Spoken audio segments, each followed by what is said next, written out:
What happens when a storm isn't just weather? For Dr. Kenji Sato and his trapped research team, this was the end of the world.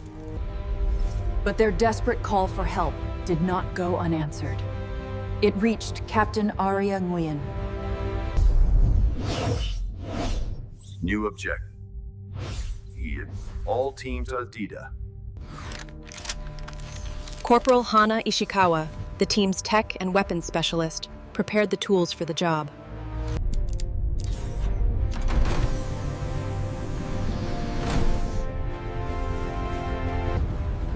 There was no time to waste. The mission was a go. Flying over Isla Perdida, the scale of the destruction became terrifyingly clear.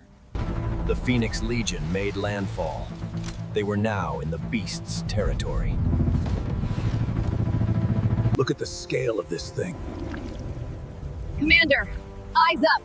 We have movement. Territory marked. Commander Elias Ward locked onto the research outpost's emergency transponder. They had a path. But the path wasn't clear. It was a graveyard of twisted metal and shattered hope.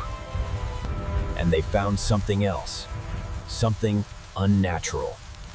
The beast left more than just footprints.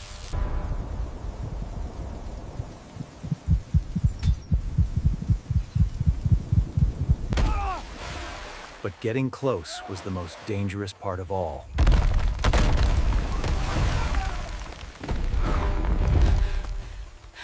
It wasn't an earthquake. It was him. It was... The Thunder Giganotosaurus.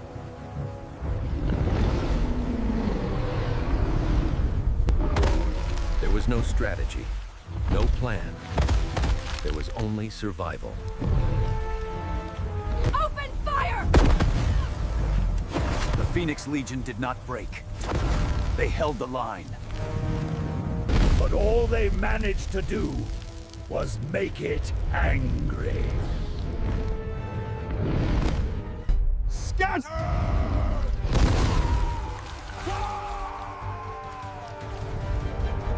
To be that close to such power was to understand true insignificance. And the assault wasn't over. The beast had more than one weapon. Ward saw it coming. He had 1/10 of a second to react.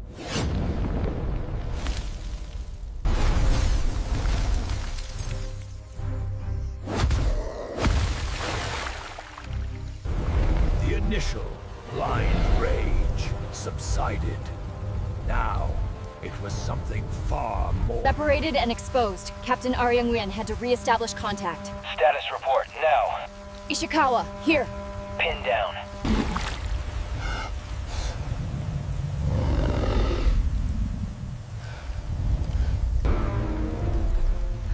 They couldn't fight it, beat it. But they still had a mission to complete. We move on the objective. But the hunter had found its prey.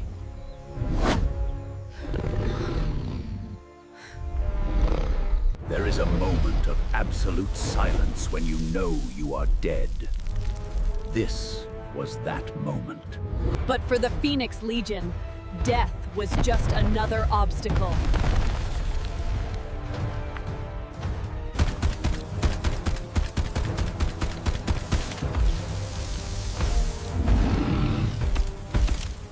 But this creature's rage was a force of nature. It could not be redirected. It felt the sting. Not of pain, but of indignity. And it decided to end. This was no ordinary animal. It was a living, breathing thunderstorm. Mayday, mayday! We are hit. The LZ is compromised.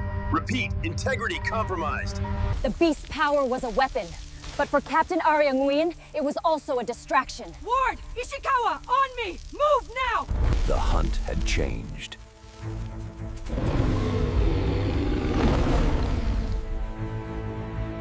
The beast's frustration solidified into purpose.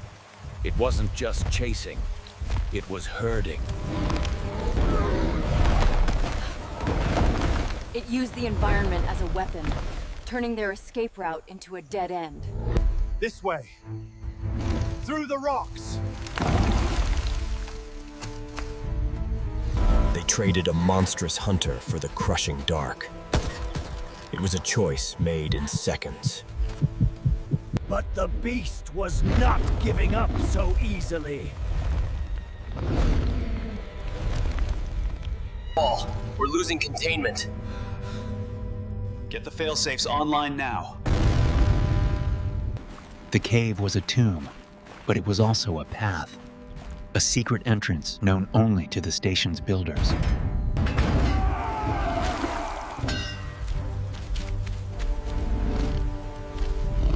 Might as well have been 1,000 miles.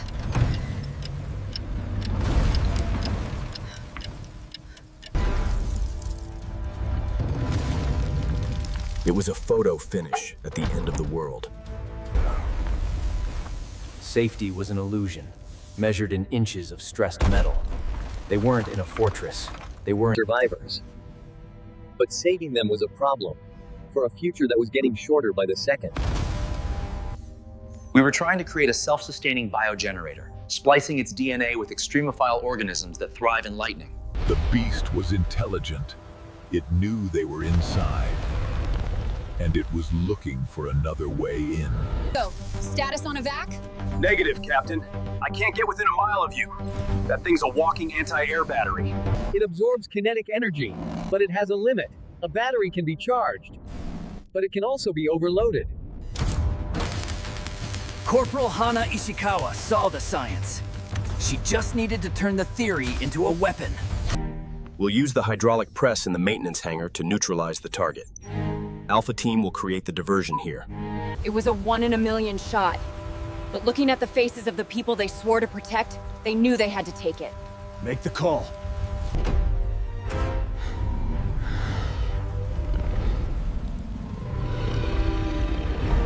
The trap was set. Now the trappers had to get into position before the monster walked through the front door. It stepped out of the storm and into their trap. A god of thunder in a cathedral of steel.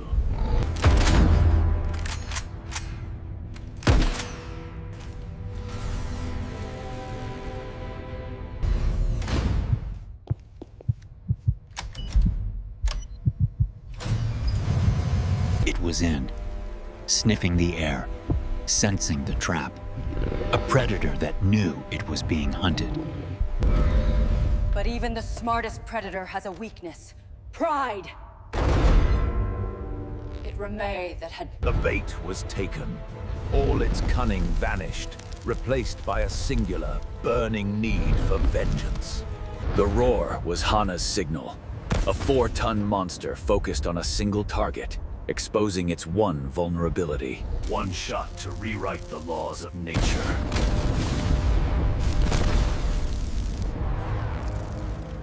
A direct hit!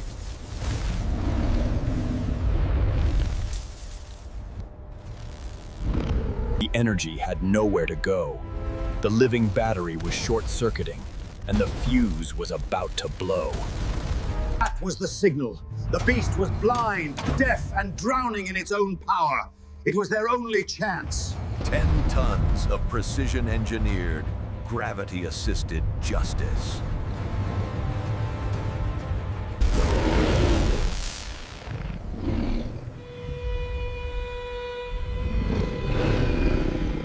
It was a god of thunder, but even gods can be crushed.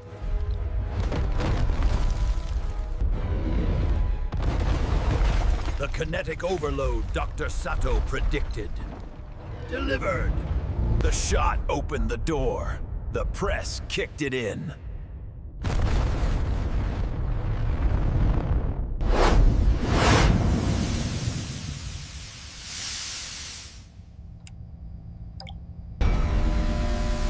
The storm had passed. The thunder was silent. Hide the thunder. But the mission was far from over.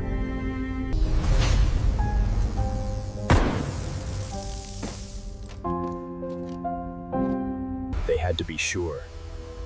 In this place, you never assume a monster is dead until you've checked its pulse. No electrical signature, no sign of life. The storm, for now, was over.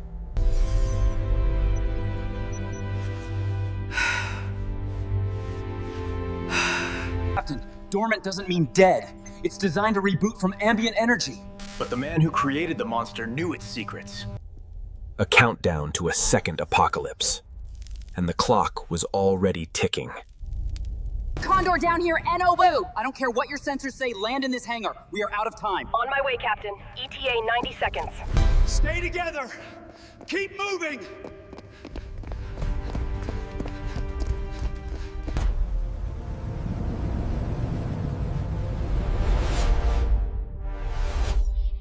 The cavalry had arrived. But the devil was awake.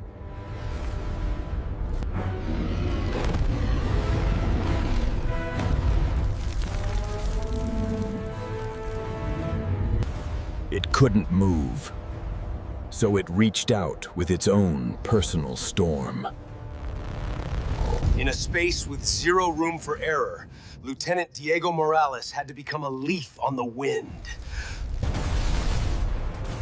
He dodged the heart of the storm, but he couldn't outrun the rain. The plan was gone!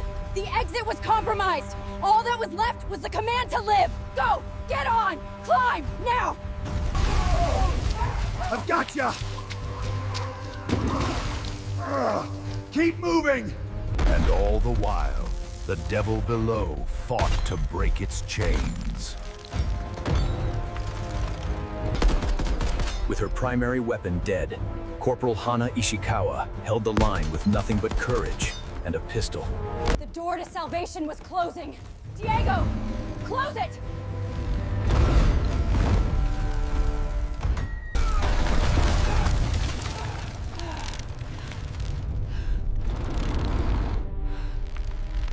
One thing, survival was another. The condor was a wounded bird, and the sky was a long way up.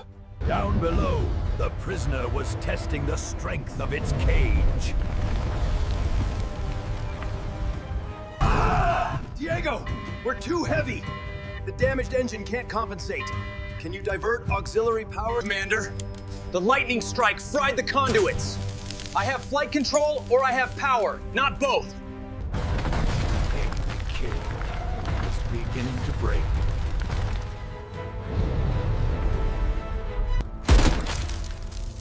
The mission had changed.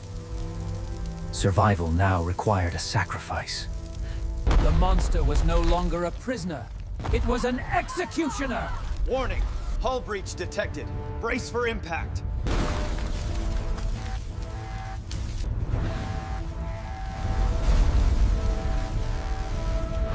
It had commanded the storm for so long, it had forgotten how it felt to be struck by it.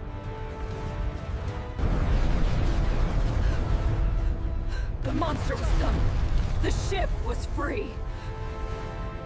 Follows a sacrifice. A void colder and darker than the space they were now hurtling towards. Flying. It was a missile, and its only guidance system was raw, untamed power. Even broken and burned, the monster's hatred was strong enough to reach for the stars. They had escaped the island, only to find themselves on the shore of a far more unforgiving ocean.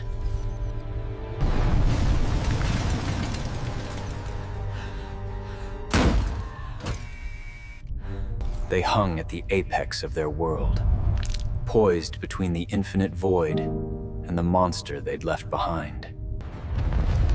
And then, gravity remembered them.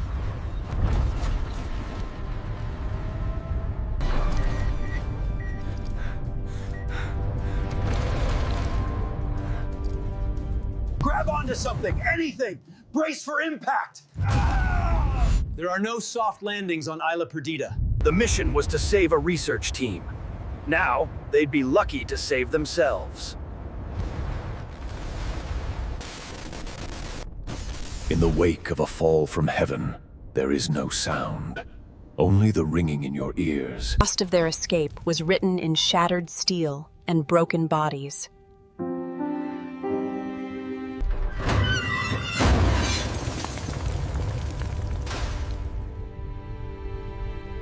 Airborne contaminants detected. They had traded the monster's hunting ground for a world that was just as eager to kill them. Hold still. Even at the end of the world, a doctor's duty never ends. Their technology had failed them. Their weapons were gone. All that was left was what they could carry. But on this ice island, you are never truly alone. It saw the smoke. It heard the crash. And it remembered the sting of their defiance. They were no longer soldiers. They were survivors. And their only mission now was to outrun the thunder. In the calculus of survival, there is no room for grief. Listen up. We are not dying here. Grab a pack, grab the water, and get ready to move.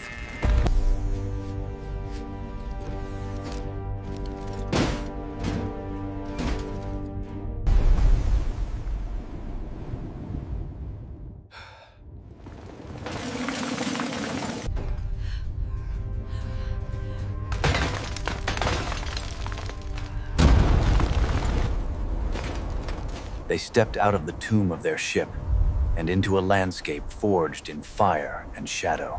Without hope, a plan is the next best thing. And Commander Elias Ward always had a plan. There.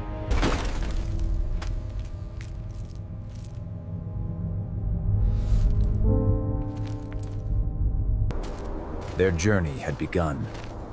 A handful of souls against an entire world of teeth and stone. But the thunder was not idle. With every step the survivors took, the beast took 100. They couldn't see it. They couldn't hear it. But she could feel it. A storm was coming. Here! I can smell it! It was a ghost on the wind. An impossible echo. Canyon! It's our only chance of breaking line of sight. Move! We are almost there! I am coming! Keep going! It wasn't just following their trail. It was walking in their footsteps. This was not the sound of a beast. It was the sound of a verdict. And the sentence was death. They fled the jaws of the beast, only to dive headfirst into the jaws of the earth.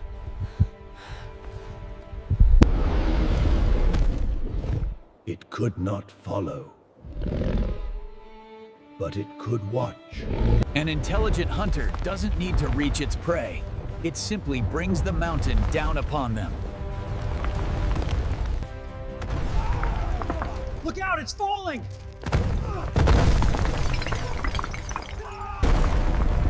They had run out of ground.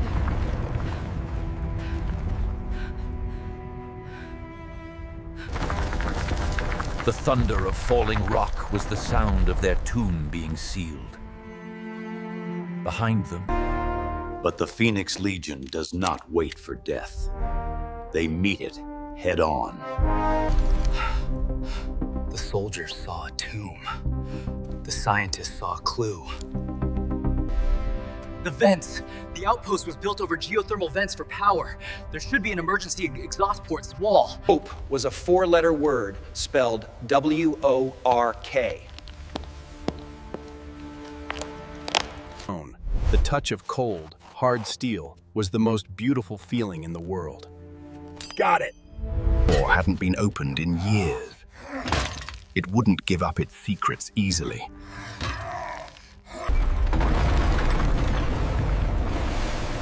They prayed for an escape. They should have been more specific. Above, an East Asian male hunter was growing impatient. The game of cat and mouse was over. The silence of the prey was.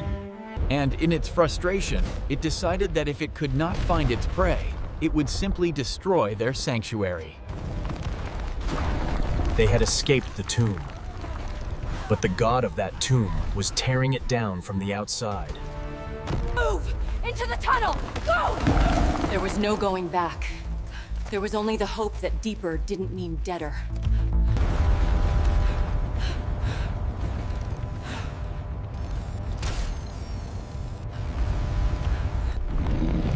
The creature's rage subsided, replaced by a cold, reptilian logic.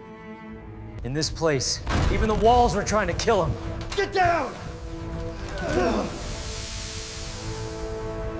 Heat, steam, the scent of its prey. The hunter had found the source. Every escape route was just a longer, more complicated trap. Leadership is not the absence of fear. It's the first step taken in spite of it. Miles away, the thunder had arrived at the front door. And it began to knock.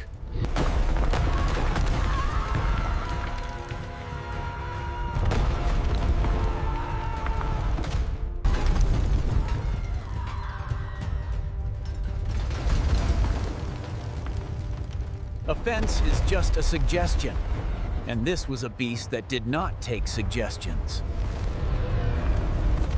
Every echo from above was a death sentence from below.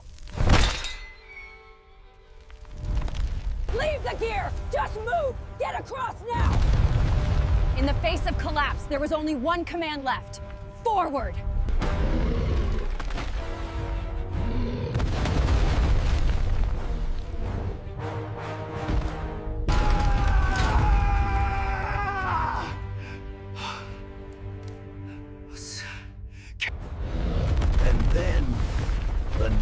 Stopped. The beast had found the heart of the mountain. It's giving way! Help us! We're falling!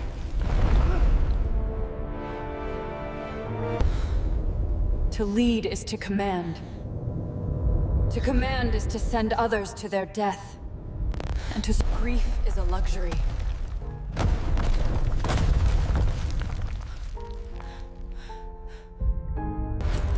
The only thing stronger than grief is duty. And her duty was to the living, not the dead.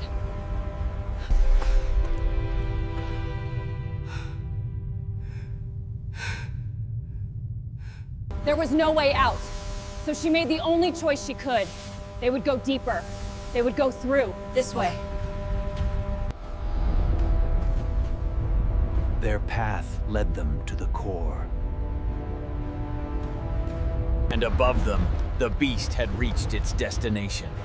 It wasn't just destroying the plant, it was feeding. It was a living battery. And it had just plugged itself into the side of a volcano. How do you fight a bomb? You don't. You light the fuse yourself. If it wants power, we'll give it all of it. There was no escape. There was no victory. There was only one final, defiant act of...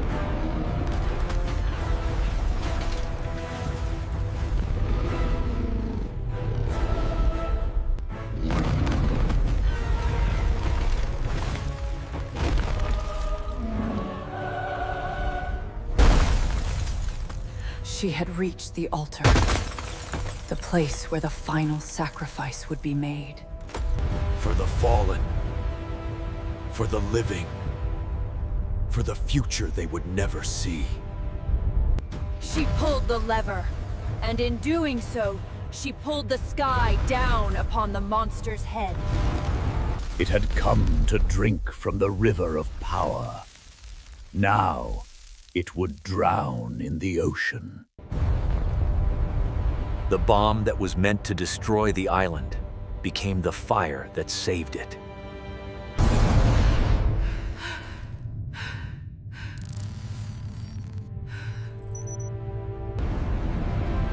They say the Phoenix Legion always rises from the ashes. They never mention the price.